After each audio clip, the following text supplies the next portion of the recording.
Hello, dears. My name is Yada Satolosa.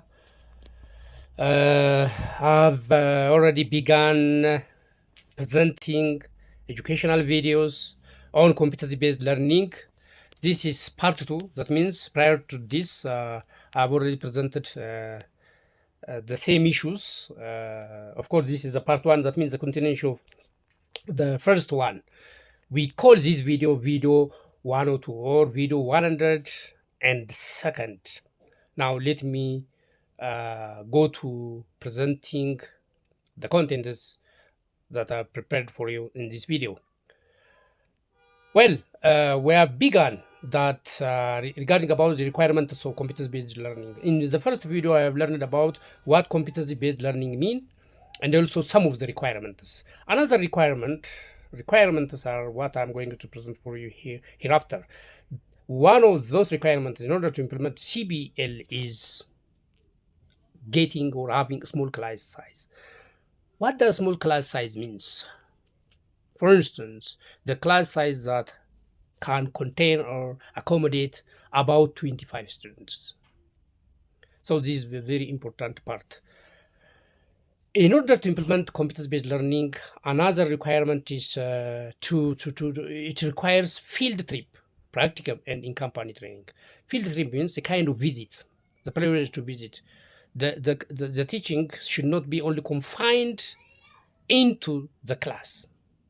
There should be a kind of practice. There should be a kind of in-company training. In-company training means to go to the workplace and visit and work and see what is done practically, and also to practice it for that matter. Another issue that should be considered or take into consideration is when we implement competence-based learning is that it requires everything from modern classrooms, creative centers, smart boards, laboratories, and the latest technologies at all levels. This is very important. So in order the colleges or the universities, in order to implement competence-based learning, they have to think of these things ahead. Another issue is competence-based learning requires employers' awareness of the model. What does this mean? This to mean that the employers should also participate. It's not the institutions that simply develop and implement competence-based learning. First of all, in order to design the training institution should work with employers.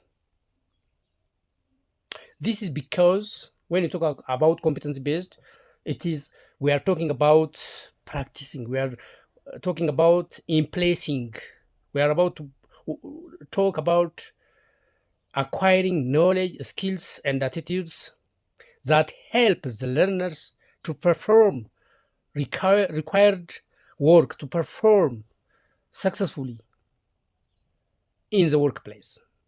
Therefore, employers should be part of that. They should participate. They should be involved during design, even in developing the training materials as well.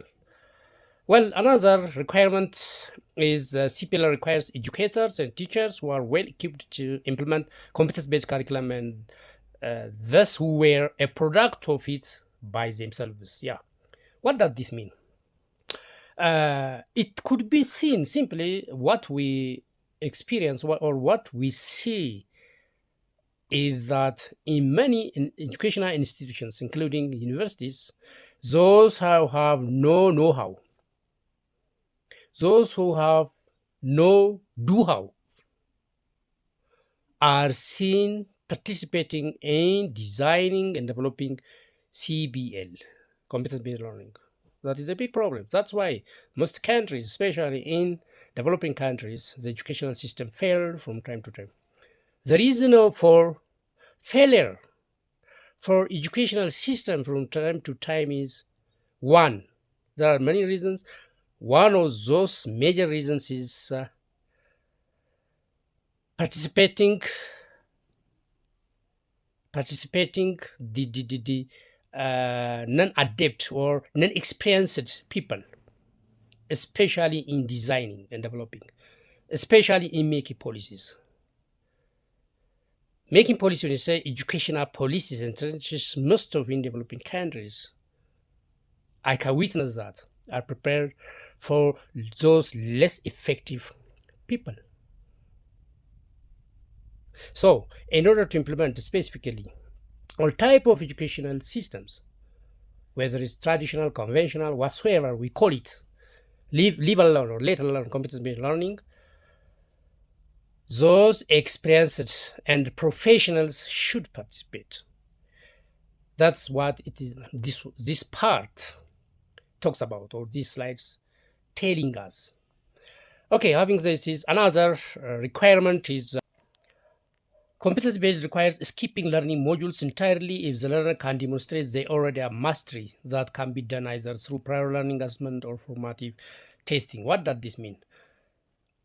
As I've already explained, there are what you call it unit of competences.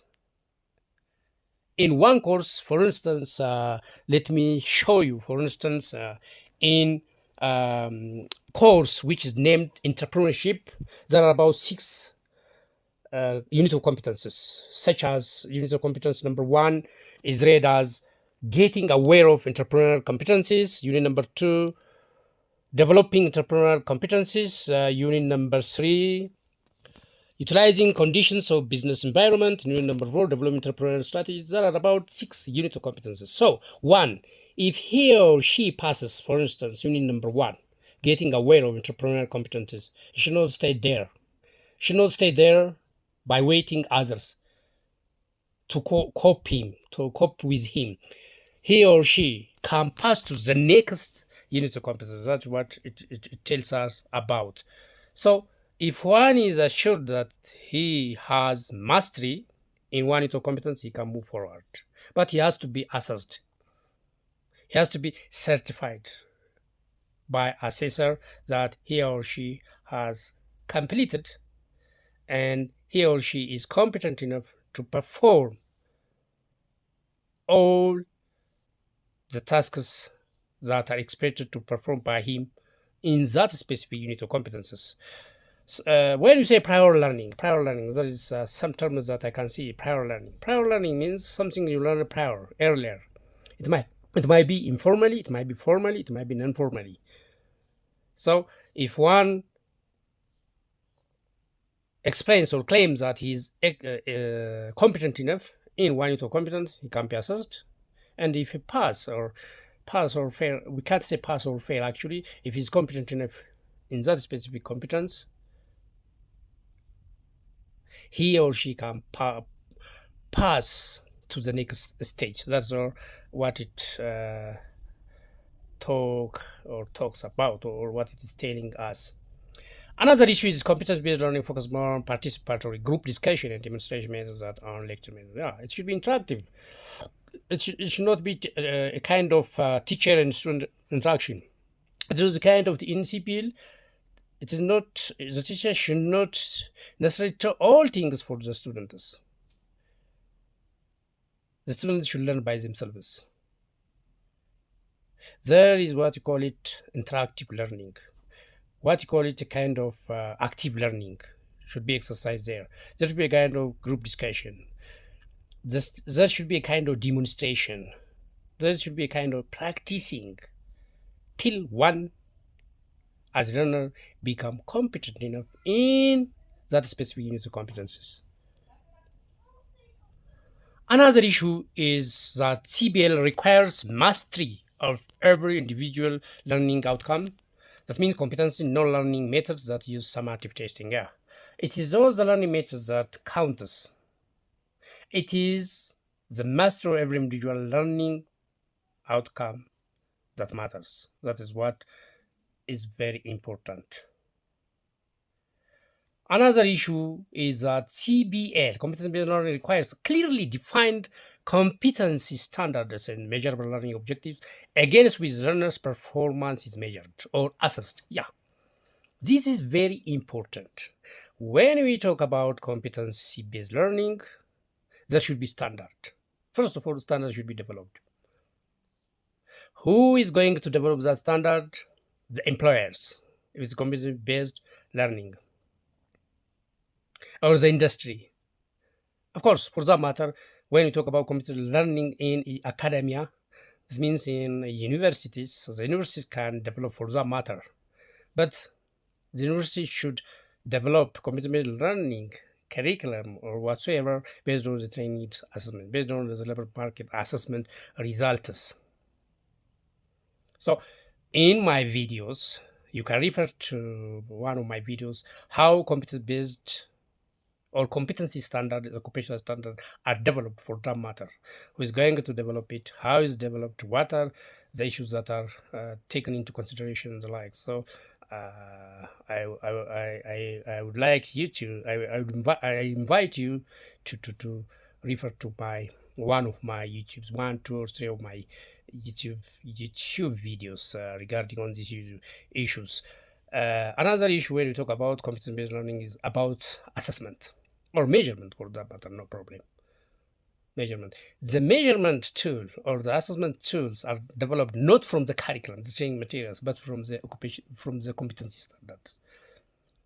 In competence-based learning, once again, let me tell you, the measuring tools, whether you call it testing, whether it is summative, whether it is what type of assessment tools that are going to be developed, either in school, either in college, or by the teacher, whatsoever, should be developed based on the competency standard sets. That is a very important issue that should be concerned when you talk about assessment tools development or measurement tools development. That is a missing point by most academicians, by the way. It is missed. So in order to implement competence-based learning thoroughly, practically, this should be fulfilled. Another issue that should be considered when you talk about competence-based learning is it requires standardizing the mechanisms in which competencies or skills are assessed, irrespective of the place, time, and pathways to completion. Yeah, that is what we call it prior to learning experience. Or anyone can learn somewhere in whatever the form of learning, informally or formally or non-formally. One can acquire a knowledge, one can acquire the skills required, one can acquire the ability, and also one can get attitudinal change or work ethics whatsoever. So he or she, irrespective of the place and the time where she has learned or he has learned, he or she as a competent learner, competence-based learner, can be assessed. If he passes, if he fulfill, if he become competent enough in that particular competence, he can be certified. But in traditional way, it's not that way. Traditional way, one should attend classroom regularly. One should learn formally. One should. There are many requirements in environment, but in competence-based learning, all that. I'm not saying all these things should be violated. No. Of course, anyone should attend class, attend the learning, attend the studying, say very well. He has to come to the school regularly. He has to obey the requirements. He has to obey the disciplines required, the criteria requirements of that school, whatsoever. Anyways, so all this should be required. Actually, there are some requirements. But what makes CB from the traditional and conventional learning is that it requires standardized the mechanism in which competencies or skills are assessed. Yeah. So that is what should be taken into consideration. Another issue is that should be considered when we talk about CBL implementation is it emphasizes authentic assessment to evaluate what the learner knows and can do through real-life projects. Yeah, in competence-based learning, the learning takes place not to acquire knowledge, for that matter, only knowledge, not to be knowledgeable, not to be somebody who talks about something, No, it should be dealt with the situations or the conditions that he or she can do or perform something. Perform and say through real life projects. That should be through real life projects. It should be ideal. So this is a very important part that should be considered. Another issue is CBL requires learner to work on one unit of competence at a time, which is likely a small component of a larger learning goal. And then the learner is evaluated on the individual competence, and only once they have mastered it do they move on to. Yeah, still I've been talking about these issues in detail. What does this mean when you say there are what you call it units of competences? Many units of competences together form occupation. So in order one to be competent in one occupation or in one course, he has to he has to master each competencies, each contents. So the accumulation of the knowledge skills he acquired in each of competencies together forming competent in an occupation. That is a very important part. By the way, when you talk about competence-based learning, uh, even though it is exercised in academic, the reason why we implement competence-based learning is in order to make or help the students get work, get decent work, get dignified work through creating their own work or maybe a kind of wage employment to get them employed or to get them create their own work. That is the aim of competence-based learning after all. Not simply to get graduate students countrywide. Colossally, it is important is finally to produce skilled manpower that can help his country, that can help himself, that can earn living. Okay, having this is that's all about computer-based learning requirements so far. By the way, there are other related videos that I want you to see it, that I will invite you to watch in order to get full-fledged knowledge skills about computer-based learning. These are some of them. I will leave it for you to read it. Honestly speaking, I will present my videos on these issues. Some of the components might have sub issues or sub contents. I'll leave this slide to you to read it. And these are my profile. I mean, my contact information is here. Anybody who can contact me.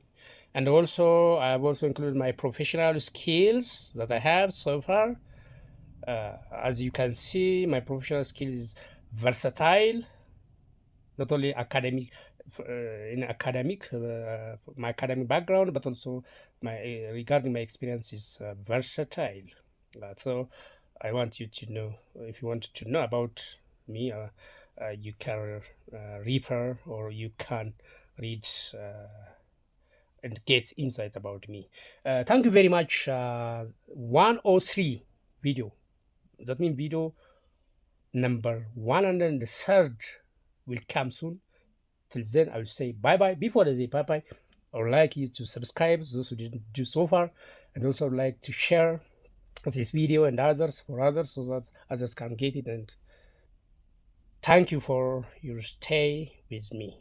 Till we get in other videos, I would like to say bye bye.